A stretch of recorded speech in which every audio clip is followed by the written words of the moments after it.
Okay, well, we're going to do a little Q&A, and if we have time after I ask a few questions, then I think we can open it up for everyone else to ask.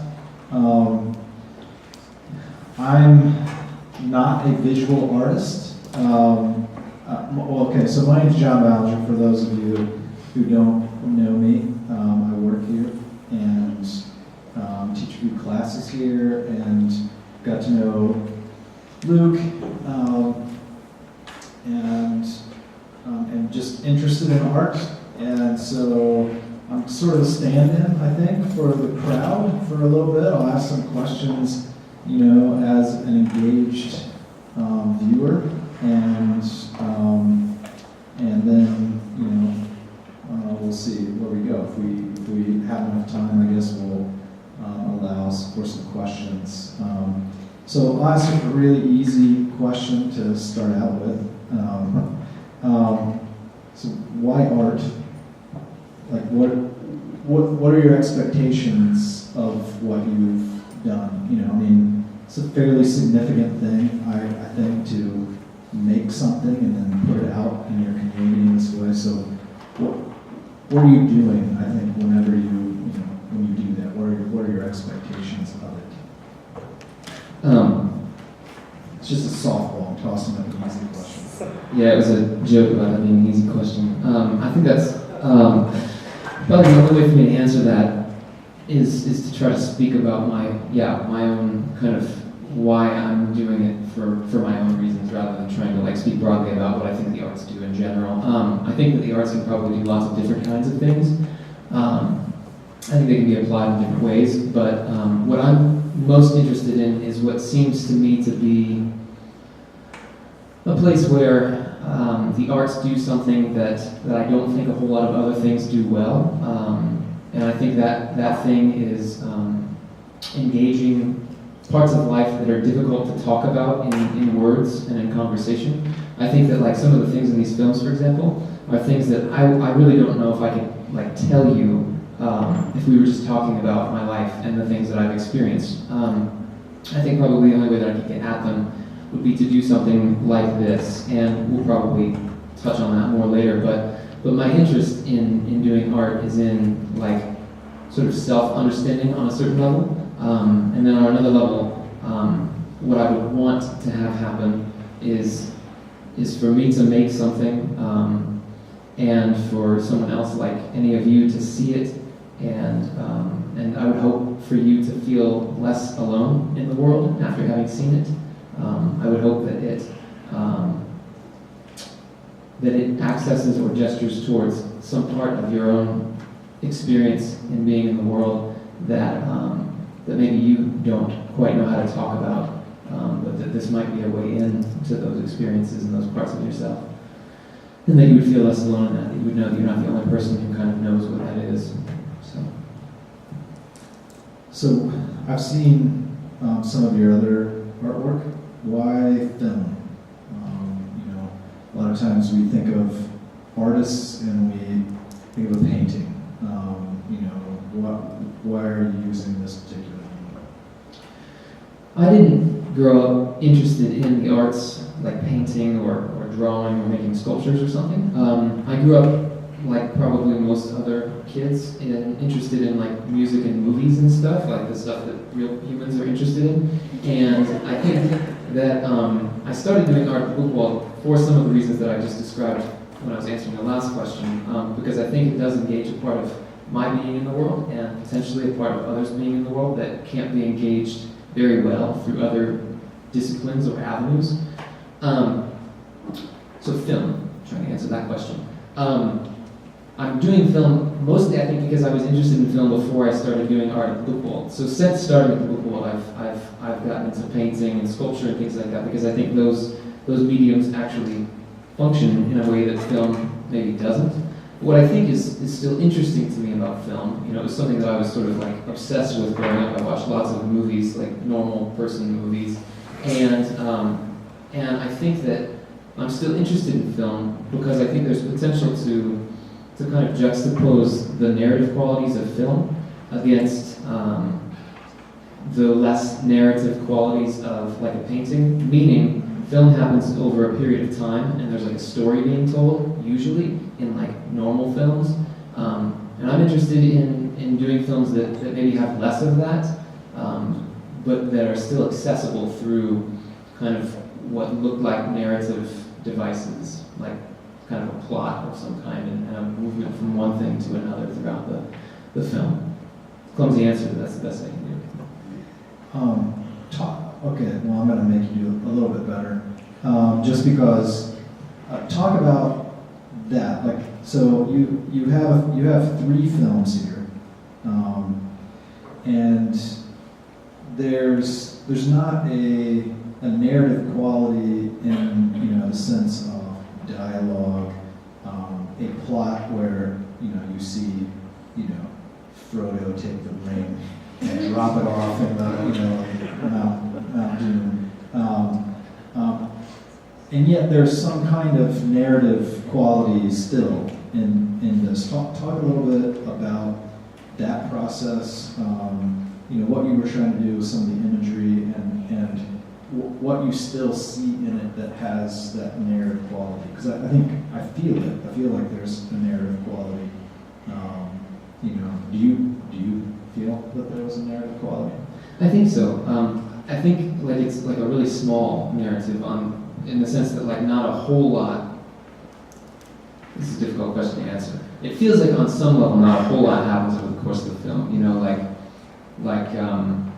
Like in the last film, at some point there's this figure who's me, and I like walk across a snowy landscape and end up like somewhere with some ribbon. Like that's like part of what happens in the film. That's like the whole plot line if you were to like take that part out and like look at it by itself. So I think there are narrative qualities. I think something occurs, but I don't think it occurs in a typical narrative way. I don't think it occurs through the device of storytelling or normal devices of storytelling. I think it happens through the accumulation of different images, different moments. When I think about these films, when I'm writing them and then I'm filming them, I'm looking for moments in my life that have happened recurrently, that kind of seem to happen again or again, or images that I notice, or things in the world that I see again and again, or things that I don't see in the world, but that I sort of feel repeatedly. So the presence of the red ribbon in these films, which maybe we'll address later, but that's something that has a relationship to things that inner experiences that I have on a regular basis. And so rather than kind of like something unfolding over the course of time in these films, I'm more interested in the way that like putting certain things next to each other like does something else, like something else emerges from putting these things next to each other that by themselves, like dust floating in the air might be kind of pretty, but like it's not clear what that's doing by itself. And then putting it next to some red ribbon, and then like somebody walking through the snow, like something else might emerge from that, hopefully. Well, let's not put off talking about the red ribbon. There's several images that I want to ask about, and that's one that like literally runs through all of the films, right? There's that recurring image of the red ribbon. Talk about that. Like what kind of significance? I mean, I can tell you what some things that I might think, but what were you thinking with the image of the red ribbon?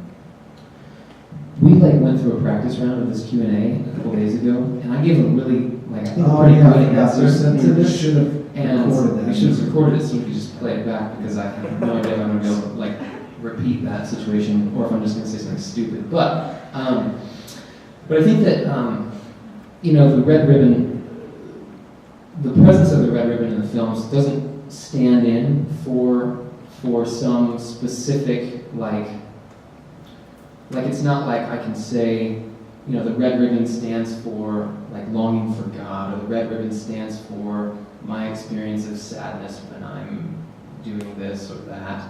I think that the red ribbon a better way to talk about it for me would be to say that that when I put the red ribbon in the film and I see that in a landscape or in a scene, for me that red ribbon feels like the way that it sort of like interjects itself into the scene and seems to, for me, it feels like it comes from somewhere else. There's like this like desaturated cornfield, and then there's this bright red ribbon that doesn't really fit.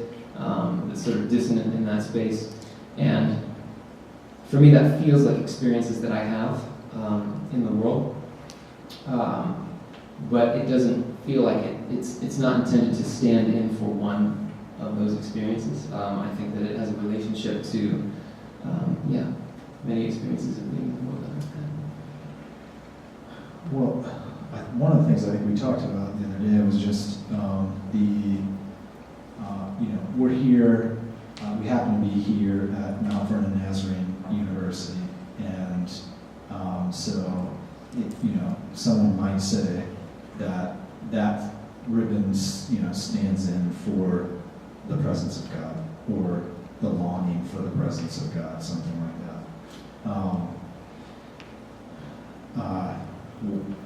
Why would, is that possible for it to be that?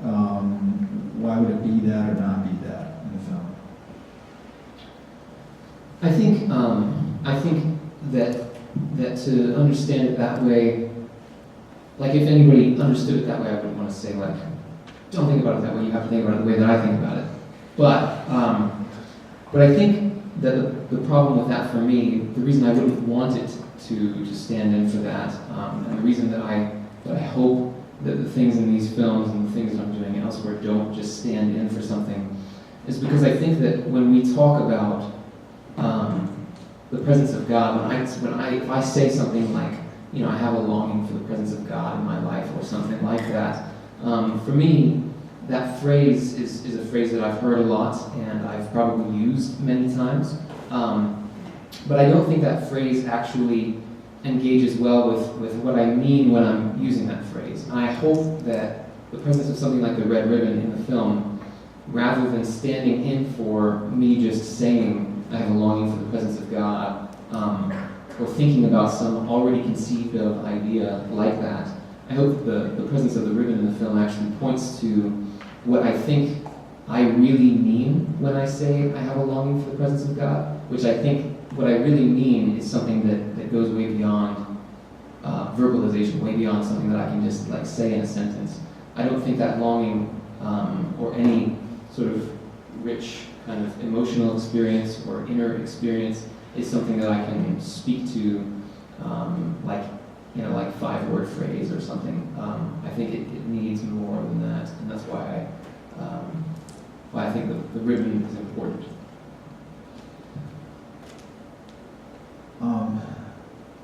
This time around, I noticed a lot more the sort of pile imagery in the second film. I think it was in the second film. There were all of the, there's mounds of things. Mounds of clothes, mounds of dishes. At some point, you're digging through a mound.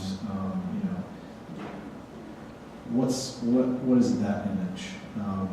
Because it's a recurring image, a bunch of different kinds of mounds, but that sort of thing happens a lot in the second film in particular. Yeah, the mound is something that that I think that the image is sort of a little bit direct. Some things are a little bit maybe not direct, but I think the mound is somewhat direct in that when I see that image, when I think about that image, it feels like it has a correspondence to the accumulation of things in my life, on the insides of me, or in my experiences in the world, that a lot of things seem to mound up, things that I don't know how to address, or I don't know how to confront, or things that I questions I don't really know how to respond to, questions that come out of myself that I don't really know how to respond to, and I think that. So hold that thought. I think that the reason that the mounds kind of appear in several different forms in that film is because I'm I was interested in the way that form could be present in like the spaces of daily life, like I would like for the things that I make in general to be present in the spaces of my daily life, and for people who see it to be in the spaces that like we all live in. So like your living room with like your laundry, rather than, you know, I don't know, something else that nobody would have a relationship to. So I wanted to put those things in those spaces because that's where it feels like my life happens. It happens in my living room. It doesn't happen in like an art gallery or something with like a mound of, you know, beanie babies. I don't know why I would do that, but just making something up. You know, it's specifically, I want those things to be things that I'm addressing in my life. And there's also the small things that are in the home, and then there are the larger mounds that are not like inside my living room. And I think in all of those things, I am looking for ways to respond to my own sense of having these accumulations of questions and frustrations and difficulties and sadness and things that I'm not sure how to address present in my life. Yeah. Talk about the kinds of, so you have all these big scenes where, it's the sky or a field or whatever, and then, then all of a sudden there's this human element that keeps coming in. I mean, you are actually in the film, right? The film is quite a bit yourself, but talk about the human element in your film and as it's kind of juxtaposed against these big landscapes that you have there. Yeah, I think, this was another thing that we talked about the other day. I don't remember what I said, but I actually remember better what you said. And I felt like it was like very right, so I might steal it. Go for it. But I think there are probably several things. I think that, for one thing, having, these non-human scenes or objects or images, I don't want when I write these films, starting all the way over, when I write these films, I sometimes write scenes that have like me in them or like people in them, and then I like take the people out because I feel like it's not necessary. Like I don't need a person in every scene to do what I'm trying to do in the film. And some things might work better. Some things might have a better relationship to the kind of experiences or whatever that I'm addressing in the film if there isn't a person in the scene. But in the moments when there is a person, I think that person is there in contrast to the other moments when there's no person. I think there are more moments without people than with people. But I think when a person is in the scene, we were talking about the way in which these films are about human lives. They're about a life, but also hopefully about other lives. And hopefully they engage with actual people's lives. So they're not about something unrelated to persons. So in that way, I think it is appropriate to have people in the scenes.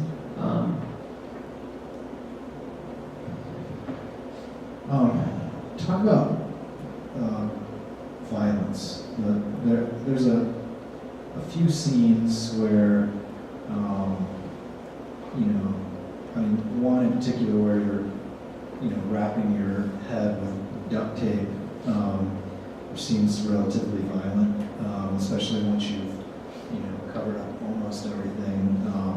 Like I start to get a little bit short of breath in the middle of that scene. And there's, a scene where you're like tearing at the ribbon and then, tearing at the mound. Those sort of jump out all of a sudden, right? There's this, and maybe a little bit of lead up to the, wrapping your head. But the rest of them are like all of a sudden, there's this kind of violent impulse in the film. Talk a little bit about that and what you think that's doing in the films. There are probably several reasons for those scenes. Firstly, like I am making these films and doing the things that I'm doing at the book wall here at NPNU. At least I hope that I'm doing them out of necessity rather than out of like like it's just kind of fun to make artwork. You know, I guess it feels like there are lots of really, really serious things happening in the world, like people who literally don't have enough food to eat to like not die today. And considering that is the case, art, for its own sake, feels like it's probably an enormous waste of my time. I don't want to speak for anyone else's time, but if making the stuff that I'm making isn't like somehow on the level of life and death that like people starving somewhere in the world is on, like if it's not on that level of importance for me, if it doesn't feel like it's a matter of life and death in a certain way, then I should probably drop out and join the Peace Corps tomorrow, because yeah, I can't personally kind of be okay with me wasting time and money and resources doing that if it's not like really, really, really serious. But I think that when I'm making these films, and this is probably present in the other things that I make too, when I'm making these films, I'm looking for ways to make sure that I really mean it, that I'm really serious about it. And so some of those scenes are in there specifically because it feels important for me to undergo something when I'm making these films, or to immerse myself in it to the point that the urgency that I want the films to have, if they matter, is the same urgency that I have about making them. So some of those scenes have more to do with me making the films out of a sense of urgency than necessarily wanting like images of urgency in the film, and they make it into the films, I think largely because I want to make sure that I mean it, and if I don't put them in, then I'm doubtful of my own motives. Let's I want to see if folks have some questions. Sure. Yeah. Questions, things that like I didn't ask that you're really interested in.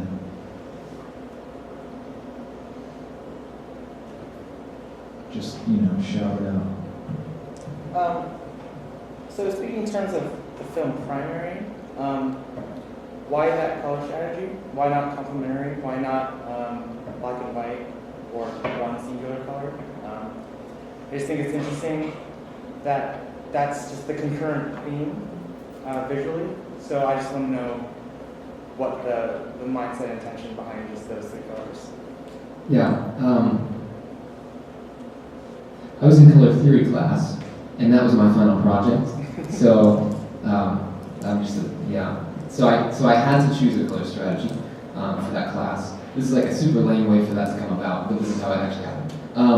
So I had to choose a color strategy, and I chose the primary colors. I mean, partly because because I think the primary colors are strong colors. I guess yellow, maybe not. But in any case, I chose them mostly because I was thinking about the word primary. This might be a terrible way to make a choice, but I was thinking about the word primary more than I was thinking about like the primary colors, and I was thinking about things that have primacy in my actual like interior life. And I knew that I didn't want to, and probably would do a really bad job of making a film if it was kind of about like colors, just about colors. And so I was looking for some avenue to kind of like fulfill the requirements of the assignment, but actually just kind of do what I needed to do as far as making a film. And so I chose the primary colors because I felt like the relationship between the primary colors and the primary, the primarily important things in my own actual existence in the world was significant. I felt like that was the relationship that I needed to be able to do that film. I have a question about actually one of your responses. Let's see. You spoke to like needing to do this and needing to know yourself, and also to trying to help people, I guess, in making them feel less alone or something. But I also noticed that film, like there was a person in the scene, obviously you, and you were always alone. So I guess is like, can you just speak more into how this is pointing us towards like a helpful narrative to living life together? Yes, for sure. That's like a great question. Thank you. Also a difficult question, but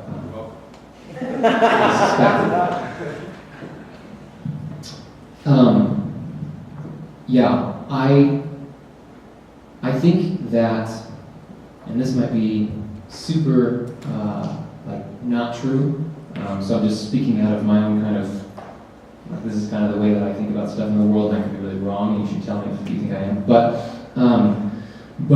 I feel like there are like lots of parts of life that can be done together, and that's really, really, really important.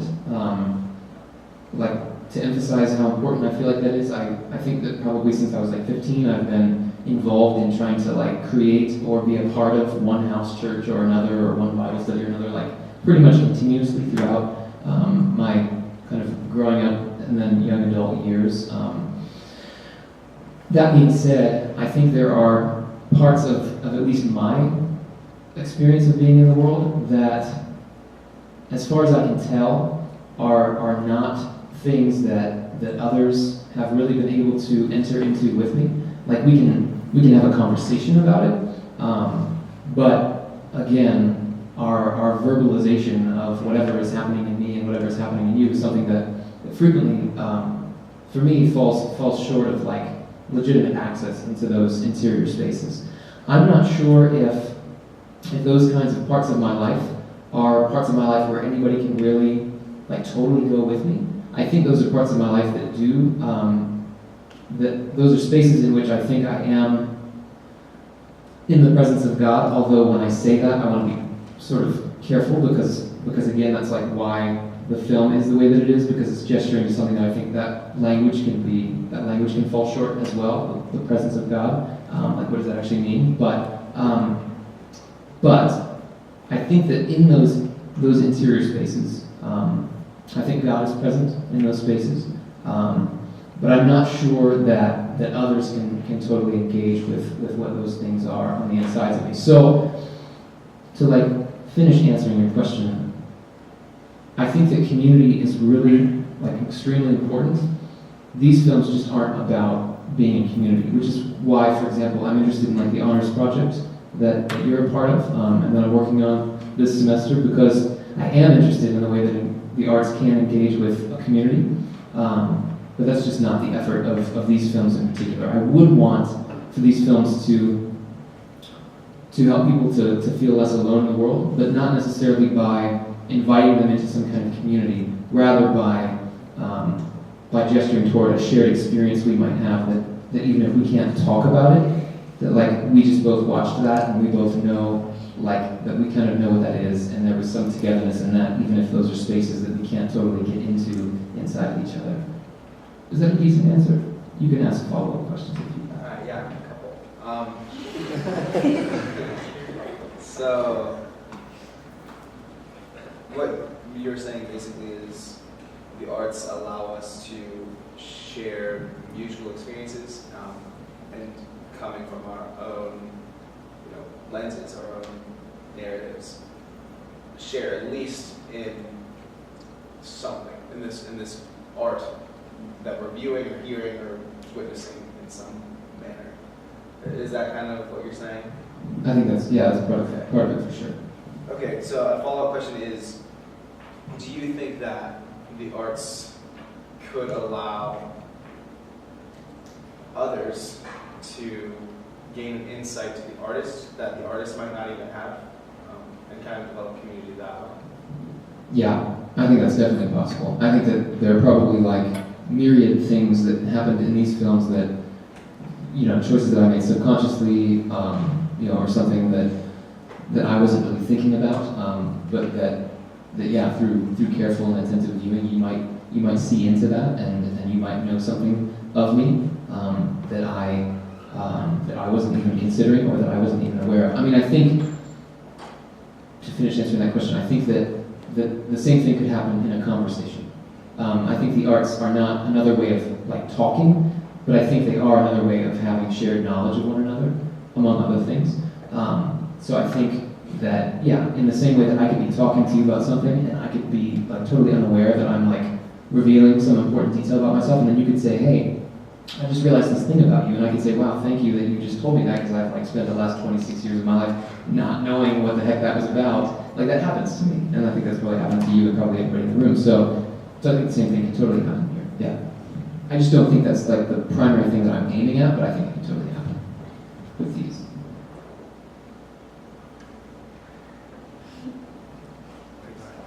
One of the first things I noticed about your film before all the imagery came up was probably the music choice that you engaged all of us with. I was kind of curious why you chose the genre sound that you did, as well as like the instrument choice. I heard a lot of piano in there. So what were you trying to accomplish with that? Yeah, that's an interesting question. I don't know if it's evident that I did the music for those. I didn't, yeah, so I'm not trying to say, I'm so awesome, I didn't do that too. But like, yeah, Noah has a really nice laugh. Yeah, so I did also make the music. So making music and film together, it's like difficult for me to kind of separate out how I did the music or why I made those specific decisions. I think probably more than anything, like the reason I didn't use like a lute or something is because I don't know anything about the lute. So I'm familiar with the piano, so on like multiple levels it would just probably have to do more with familiarity than anything. And I think the function of the music in these films, whether it works well or poorly, is mostly to continue to point the viewer in the direction that I think the film, the actual imagery of the film is already pointing them in. But I don't have like musical training or something, so I can't speak to it on any technical level. It's sort of like I've been making music for a while, but haphazardly at best. So that's kind of what's happening with the music there. I can't say a whole lot about it other than intuitive choices that I'm making while I'm filming and stuff. What was your experience of it? Well, for example, if you just didn't leave any music in it at all and just left it as silent film, it probably would have had a completely different undertone than it does with the music. I think what you did with it accomplished your goal. Kind of invoked feelings I wouldn't have had otherwise. So I was just curious if you had something as far as technical decisions go, but if not, it still did a good job. Thanks. Sorry, follow up to that question. So did you compose the music as you're watching the film, or did you make the music before you started the film? Like, did you have an idea of like, okay, so maybe a major pentatonic makes me feel this way as opposed to, you know, a minor pentatonic? How do you know what that means? Just in the sense of just like, Is that a chord? it's a series of notes. Yeah, it's okay. It's okay. Yeah, I guess what I'm asking is, when you're composing the music, the score for the film, is it more of a reaction on what you've done, or is it coming from like how you're feeling, and then you just merge it with the film? It's a good question. Really quickly, I'll try to summarize my response. That I think that I write. So I write the films before I film them. So like all the scenes, I sort of know they're going to be beforehand, and then I just go film it, and that's like pretty much what it ends up being, shot for shot. So in that process, I also think about the title of the film, which feels really important. It feels like, for me, for whatever reason, the title really has like a strong influence over what I'm doing with the film. I think about sort of the content, the thematic content, and what I want the film to do in a kind of big picture way. And then I think about the music, and I usually I usually think about songs that I've heard or melodies that are in my head that seem like they fit, and I might like record sort of a crappy version of something before I start or while I'm getting started filming. And then once I've finished the actual filming and I'm starting to edit, I edit the film and score the film at the same time. And it's like really, yeah, it's not one or the other happening, it's both happening at the same time. By the way, because you keep saying this, I just wanted to address it, which is for anyone who's making something. So I teach writing and creative writing. For anyone who's making things, they're almost always crappy, right? You start and they're crappy, and then you keep working them, right? The fact that they start out crappy doesn't mean anything apart from like almost every great novel, right? Crappy, and then they kept working. They kept going with it. If you write something out and you go, oh, this sucks, then you can just say, yes, I'm having the same experience as the vast majority of people who make stuff in the world, and then I keep going, right? And even if you do something, and you're like, oh, that's surprising, I did that, and it turned out okay, I didn't even mean that, and then all of a sudden it becomes meaningful, right? And then so I just thought I would say that in case anyone out there has making things of any kind and going, oh, this just really is terrible. Yeah, of course it is. And then just keep going, it'll get better, right? Just keep working. Sorry, that was like Professor Nonhuman trying to make you answer it. I have two questions. First question, did you film the whole thing yourself? And then the second question would be, what is the purpose of the little boy in the film? Why is he there? What does he represent? If he represents anything? The first answer is yes. I did film it myself. My tripod did a lot of the holding of the camera, but it was me and the tripod. As far as the little boy, in that particular film, I was thinking before I made that film, and then while I was making it, I was thinking a lot about this experience that I have on a regular basis, where I sort of wake up in the morning and feel weird. Weird doesn't really kind of cover how weird I feel. I feel sort of disoriented. I feel like I'm not sure. Obviously I have clear memory of my life like anybody else. I know what has happened in my life, but I just don't always feel like my life has a continuity that actually makes sense. Like last year, I was living in a different apartment, and I was living there with 2 roommates, and I ate grilled cheese sandwiches or something every day. That didn't happen, the grilled cheese part. But now none of those things are happening. And for me, for whatever reason, and this is one of the questions of this film, and it's in this film because it's one of the questions of my life, is what does it mean for me to be the same person now as I was last year when all of those things were happening, and particularly with much sharper life turns.